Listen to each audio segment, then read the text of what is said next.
네, 반갑습니다. 김동조 목사입니다. 오늘 우리가 함께 읽을 시는 박목월 시인의 오늘 밤 지구를 에워싸고입니다. 이 시는 2022년 재작년 12월 25일 주보 1면에 실렸던 시인데요. 이제 우리가 성탄절까지 딱 한 주가 남았습니다. 오늘 우리가 이 오늘 밤 지구를 에워싸고 시를 함께 읽으면서 성탄을 기다리며 그 순간을 기쁨으로, 소망으로 준비할 수 있는 우리 성도님들이 되시길 바라는 마음으로 이 시를 준비했습니다. 시의 전문은 영상 하단 더보기란에서 확인하실 수 있습니다. 함께 시를 읽어보도록 하겠습니다. 오늘 밤 지구를 에워싸고 박목월. 촛불이 켜진다. 오늘 밤 둥근 지구를 에워싸고 켜지는 촛불의 숲. 당신을 만난다. 만나려는 인류의 염원이 촛불로 밝혀진다. 십자가에 못 박힌 그 손의 증거. 주의 부활로 죄사함을 받은 속죄의 길이 열린 하늘의 은총. 어느 곳에는 눈이 온다. 어느 곳에서는 바람이 분다. 눈이 오건 바람이 불건 한 덩이의 지구를 에워싸고 촛불이 켜진다. 경건한 손으로 밝히는 불꽃에 당신의 사랑이, 당신의 눈동자가, 당신의 구원의 손이, 흰 이마가 지금 우리를 지켜본다. 아멘. 하늘의 영광, 지상의 평화.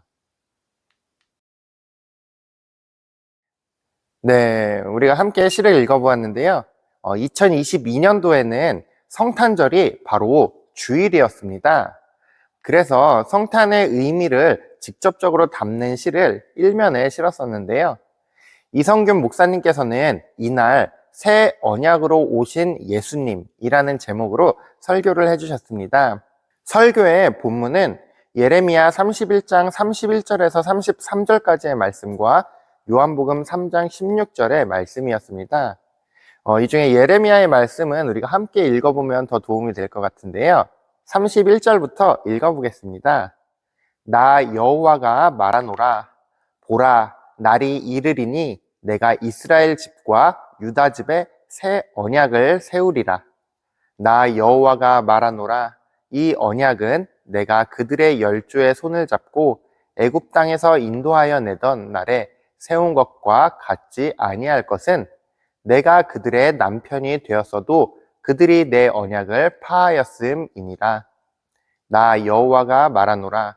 그러나 그날 후에 내가 이스라엘 집에 세울 언약은 이러하니 곧 내가 나의 법을 그들의 속에 두며 그 마음에 기록하여 나는 그들의 하나님이 되고 그들은 내 백성이 될 것이라. 아멘.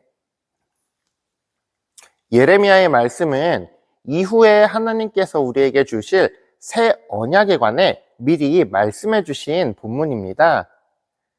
즉, 이후에 올 새 언약, 그것은 바로 예수님의 탄생을 의미합니다. 그 새 언약의 구체적인 내용이 요한복음 3장 16절에 나오는데요. 이성균 목사님께서는 이 요한복음 3장 16절에 새 주제로 말씀을 전해주셨습니다.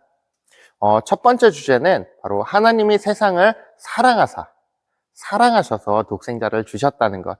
그리고 두 번째 주제는 바로 그분을 우리가 믿음으로 영접해야 한다는 것. 그리고 마지막 세 번째로는 바로 그 예수 그리스도께서 온 세상의 생명이시며 구원이시라는 요한복음 3장 16절의 내용으로 설교를 해주셨습니다. 성탄을 이제 한 주 앞둔 오늘 우리가 이 설교의 말씀과 또 오늘의 시인 오늘 밤 지구를 에워싸고를 읽으면서 새 언약으로 우리에게 오실 아기 예수님을 기쁨으로, 믿음으로 또 구원의 소망으로 기다리실 수 있는 우리 성도님들이 되시기를 바랍니다. 박목월 시인은 우리가 첫 시간, 그러니까 내 믿음이라는 시로 함께 만났던 시인인데요. 한국인들이 가장 사랑하는 시인으로 손에 꼽히는 바로 그 박목월은 그 시에 보면 기독교 신앙이 매우 많이 드러납니다. 그의 유고 시집이었던 크고 부드러운 손에는 많은 신앙에 관련된 시가 있는데요. 박목월의 신앙시는 그 개인, 그러니까 박목월 내면의 고백들을 많이 담고 있습니다. 자신의 경험이나 삶의 순간들이 종종 드러나게 되는데요. 박목월은 삶의 경험들을 통해 신앙 고백으로 나아가고 있습니다. 저는 이것을 영적인 감수성이 풍부하다고 말하는데요. 우리가 일상에서 쉽게 지나쳐버릴 수 있는 사건들에서도 의미를 찾고 또 하나님의 흔적을 발견하고 그 신앙을 점검하게 그렇게 시를 쓰고 있습니다. 때로는 바람에 흔들리는 나뭇잎에서도 하나님의 창조의 흔적을 바라볼 수 있고 또 그 속에서 우리들이 가져야 할 신앙의 올바른 자세를 배우기도 합니다. 오늘 우리가 함께 읽을 시를 통해서도 바로 작은 행동들, 작은 사물로부터 시작되는 하나님에 대한 찬양과 우리의 신앙 고백을 함께 배워보는 또 느껴보는 그런 시간이 되기를 소원합니다. 네, 우리가 시의 내용을 함께 분석해 볼 텐데요. 먼저 첫 번째 부분은 촛불이 켜진다. 오늘 밤 둥근 지구를 에워싸고 켜지는 촛불의 숲. 네, 이 시의 첫 구절은 촛불이 켜진다 라는 짧은 문장으로 시작합니다. 우리가 성탄절이 되면 교회와 또 각 가정에서 촛불을 켜면서 예수 그리스도의 오심을 기다리고 또 기뻐합니다. 그것은 바로 예수님께서는 빛으로 우리에게 오시기 때문인데요. 우리 모두는 각자의 자리에서 촛불을 통해 그 의미를 되새깁니다. 그렇게 각자가 모여서 전 세계 이 지구를 둘러싸고 가득한 촛불이 켜지는 것입니다. 이렇게 성탄의 기쁨을 너나 할 것 없이 함께 기뻐하는 이 모습을 박목월 시인은 지구를 에워싸고 켜지는 촛불의 숲이라고 표현했는데요. 정말 숲처럼 가득한 촛불이 지구를 둘러싸고 있는 그러한 모습이 눈에 보이는 것 같습니다. 다음 문장을 읽어보겠습니다. 당신을 만난다. 만나려는 인류의 염원이 촛불로 밝혀진다. 박목월 시인은 이 촛불의 의미를 우리가 주님을 만나기 위한 또 주님을 염원하는 마음이라고 말합니다. 바로 우리가 이 촛불을 켜는 행위를 통해서 주님을 만나게 된다는 것인데요. 주님을 만나는 것, 그리고 우리의 염원들이 모여져 촛불로 나아간다는 것, 이것들이 무슨 의미인지 다음 문장을 통해 우리가 함께 살펴보면 좋을 것 같습니다. 십자가에 못 박힌 그 손의 증거, 주의 부활로 죄사함을 받은 속죄의 길이 열린 하늘의 은총. 네, 다음 문장을 보면 우리의 만남과 염원에 대해서 설명해 주는데요. 바로 주님께서 우리에게 오시고 십자가에 달리신 후 부활하셨다는 것은 바로 우리에게 속죄의 길이 열린 은총의 순간이라고 말해줍니다. 그것이 바로 우리들이 주님을 만나는 것, 우리가 주님을 염원했던 것의 이유일 것입니다. 다음 문장을 보면 어느 곳에는 눈이 온다. 어느 곳에서는 바람이 분다. 눈이 오건 바람이 불건 한 덩이의 지구를 에워싸고 촛불이 켜진다. 박목월 시인은 어느 곳에든지 촛불이 켜진다고 말합니다. 그곳이 눈이 오기도 하고 또 바람이 불기도 한다고도 말하는데요. 아마도 이는 우리가 각자가 처해 있는 상황들, 고난의 현장들을 의미하는 것 같습니다. 우리는 서로 각자의 어려운 상황 속에서 바로 촛불을 켜며 그 주님을 기다리고 있기 때문입니다. 우리가 각자의 상황에서 서로 다른 상황 속이지만 모두 한 마음이 되어 촛불을 켠다는 것, 그것이 바로 이 촛불이 하나로 모여 지구를 둘러싸는 것의 의미가 아닐까요? 다음 문장에 경건한 손으로 밝히는 불꽃에 당신의 사랑이, 당신의 눈동자가, 당신의 구원의 손이, 흰 이마가 지금 우리를 지켜본다. 아멘. 하늘의 영광, 지상의 평화. 네, 이렇게 시가 끝나게 되는데요.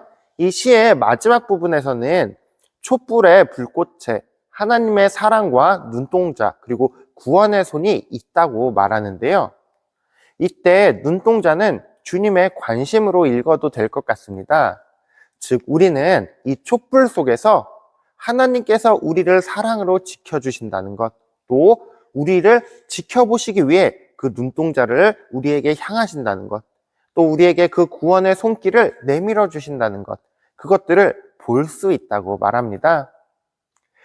우리가 이렇게 촛불을 통해 주님을 만나고 볼 수 있다는 것, 바로 그것이 박목월 시인이 작은 사물에서도 발견하는 주님에 대한 우리의 신앙 고백일 수 있을 것 같습니다. 주님의 살펴보심을 우리가 다시 한번 깨닫게 되면서 마지막 문구를 읽어보면 바로 하늘의 영광, 지상의 평화라고 나오는데요. 이 촛불을 켜는 행동 속에 하늘의 영광, 즉 하나님께 영광을 올려드리는 우리의 마음이 들어가 있고, 또 그와 동시에 위에서부터 우리에게 부어주시는 사랑, 그것이 이 촛불로 우리에게 비추어 준다는 두 가지 의미가 있는 것 같습니다. 즉 우리가 촛불을 켠다는 것은 주님께 영광을 돌리며 또 그분의 사랑을 그 촛불 속에서 확인할 수 있는 것입니다. 이 시는 그 자체로 어려운 구절은 적습니다. 그런데 이 단촐한 시 안에 우리의 모습들, 또 하나님께서 받으실 영광, 또 그분의 사랑까지 모두 다 나타나는 그런 시인 것 같습니다. 우리가 이 시를 함께 읽으면서 느꼈던 마음들을 정리해보며 우리가 생각해보는 시간을 갖도록 하겠습니다. 네, 오늘도 몇 가지 질문을 통해 함께 생각해 볼 텐데요. 먼저 첫 번째 질문은 여러분들의 촛불은 어떠한 마음을 담고 있습니까? 입니다. 요새 가수들의 공연 같은 데를 가면 팬클럽들이 다 불빛이 들어오는 응원봉을 가지고 나갑니다. 여러분들이 켜고 있는 촛불은 여러분들에게 가장 소중한 빛입니까? 오늘날 성탄을 기뻐하기 위해 수많은 불빛이 켜집니다. 교회 안에 있는 대림절 촛불부터 길거리에 세워진 트리의 전구까지 수많은 불빛들이 가득한 성탄절인데요. 수많은 빛 가운데 우리의 마음들이 모두 담겨져 있는지 확인해 보시길 바랍니다. 안타깝게도 이렇게 많이 켜진 불빛 속에는 조금씩 다른 생각들이 있는 것 같습니다. 그저 트리를 예쁘게 꾸미기 위해서, 혹은 사람들이 다 하고 있으니까 이러한 의미들로 불을 켜는 경우가 더 많다는 것인데요. 하지만 우리 그리스도인들에게 성탄절에 촛불을 켠다는 의미는 바로 빛이신 예수 그리스도를 우리가 맞이하는 행위이며, 또 우리의 가장 소중한 불빛을 켜는 행위입니다. 그리고 오늘 시에서 나타난 것처럼 그분을 만나려는 염원을 우리가 담고 있는 것이며, 그리고 그 촛불 속에서 주님께서 우리에게 그 사랑을 가르쳐 주시는 통로이기도 합니다.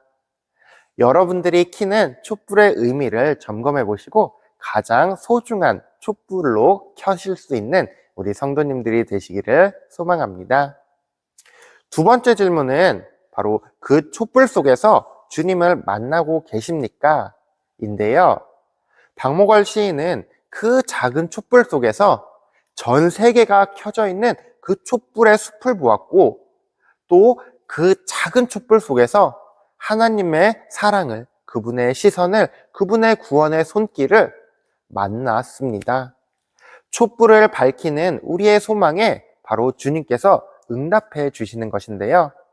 이 임하시는 응답, 여러분들의 촛불이 진정한 소망을 담고 있다면 그 속에서 우리는 주님의 응답을 느낄 수 있게 됩니다. 작은 촛불 하나, 길거리의 작은 전구 속에서도 주님은 우리에게 응답을 해주십니다. 전 세계에 퍼진 그분의 음성을 우리가 듣고 느낄 수 있는 그러한 영적인 감수성을 가지고 있는 우리 아현주왕교회 성도님들이 되시기를 간절히 소망합니다. 네, 우리가 성탄절에는 주님을 기뻐하며 우리의 작은 촛불을 켤 것입니다. 오늘의 시에서 읽은 것처럼 그 자그마한 불빛 속에 우리의 간절함이 담겨 있을 것인데요. 그 속에 있는 주님의 응답을 붙잡고 또 그것을 들을 수 있는 우리 아현중학교의 성도님들이 되시기를 소망합니다. 성탄절을 기다리는 그 순간까지 우리가 소중한 것으로 주님께 불을 밝혀갈 수 있는 우리 아현중학교의 성도님들이 되시기를 바랍니다. 감사합니다.